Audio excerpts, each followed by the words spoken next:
I'm Nani.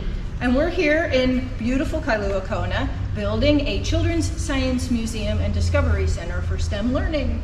This is the Hawaii Keiki Museum. Hawaii Keiki Museum isn't much to look at yet. We're just getting started, so we've got a lot of bare floors that we're covering and working on and cleaning. Super excited.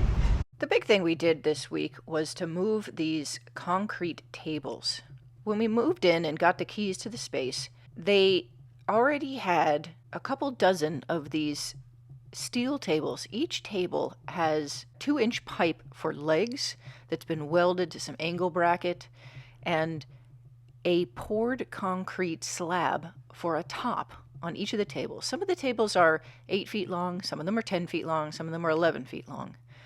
So moving this concrete steel table is extremely difficult. And Nani and I really struggled with this for some time. We estimated the weight of each table to be about 1 ton, somewhere just short of. So we wound up finding a couple of these little dolly jacks, which usually you use for automotive dolly jacks. And each one of these ones that we found were rated for 2 tons each. So we figured with 2 2-ton jacks, one on each brace on the edge of the table, we should be able to move a 1-ton table with those wheels. You see that we were using the furniture dolly as well, but the furniture dolly really cannot handle this much weight. So once we got the dolly jacks in, we didn't really have to lift them very high, but the angle brace is quite low, so we did have to buy ones that can go very low. So they're these tiny little ones, and they weren't particularly expensive. So while I wasn't holding my breath that they were going to work out, I was really hopeful that we would have found this solution to being able to move the tables around using these little dolly jacks that were quite inexpensive. And as you can see, it worked. There was a lot of need for leverage. So we've got this long 2x4 that we're using braced on the furniture dolly to just angle up a little, millimeter here and a millimeter there so we can get the jacks in and out, because the jacks were just 1/4 of an inch too high. But without these jacks and without this leverage and without Nani's help, there was no way we were going to move these things. Each jack was really just high enough to be able to slip in and out from under the tables. The original plan was we would have to hire a forklift and a forklift operator to come reposition these tables and put them into a nice line like this. So ultimately, Nani and I were able to wrestle 8 tables into a real long line. Is our workshop, our work table area, where we're going to be able to do lots of fabrication. But I just wanted to show you how difficult it was to get these things into position and then get them out of position again.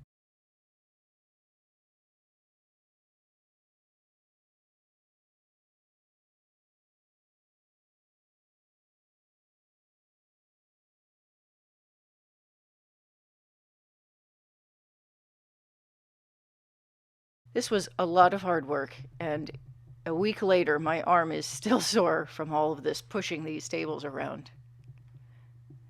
Whew. Hey Nani, what are you doing? Putting this together. What is this? Flooring.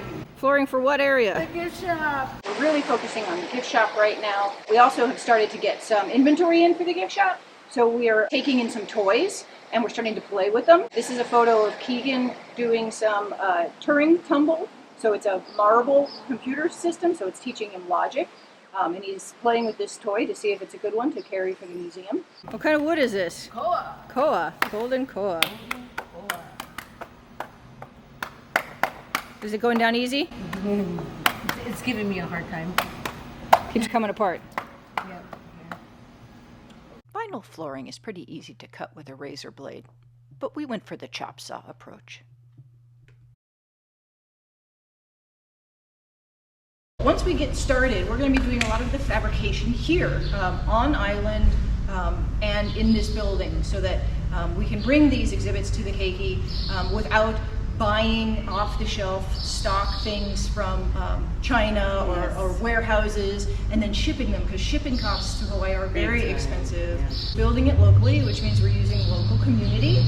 We're trying to engage local craftspeople, because we do have a lot of local woodworkers and fabricators here on island. People here love to build stuff. Yes. It's like, I know hands. that's right. And Malama. Yeah. We want to incorporate every aspect of locality we can.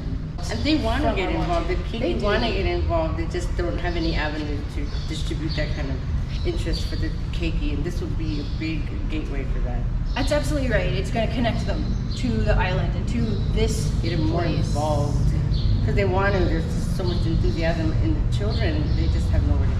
Skills we want our keiki to learn is how to swing a hammer, how to use tools, how to fabricate, how to use CAD, and how to do some of these engineering things that is the modern vocational training. And how to also do it with minimalizing any damage to the ecosystem or to the land or to whatever, to be sustainable and keep it that way, and hope the keiki can teach the next generation. That's what we're here to do, to empower the kids to make the future. We've been giving a number of tours because we do have a number of visitors that come through from time to time. They want to see what we're doing. If you're in the area, come stop by and check out what we're doing. Everything is open, and we're there pretty much every day at the Kona International Marketplace.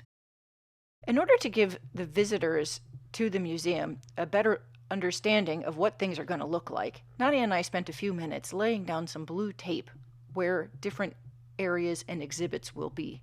It gives you a much better sense of the space to see it laid out on the ground in this high contrast color, so that you can look around and really get a feel for the space. How big is the front door? How close is the gift shop? Where is the bubble tables in relationship to the bench? Can I see my child if they're playing in the coral exhibit while I'm sitting on the bench with a stroller next to me? All of these things are really easy to see and visualize now that we have some blue tape down, marking out where each of the exhibits is. Right now we're laying out the front desk area. The door that's rolled down behind us is going to be the entryway, so the front desk is the first thing you'll see when you enter the front of the museum. It didn't take long to lay all this out, but it is a large space and there are a number of exhibits. It's been a really awesome week. We've done a lot of things at the museum. Next week, we're going to start working on the spinning table, our first exhibit. Mahalo, aloha, shaka.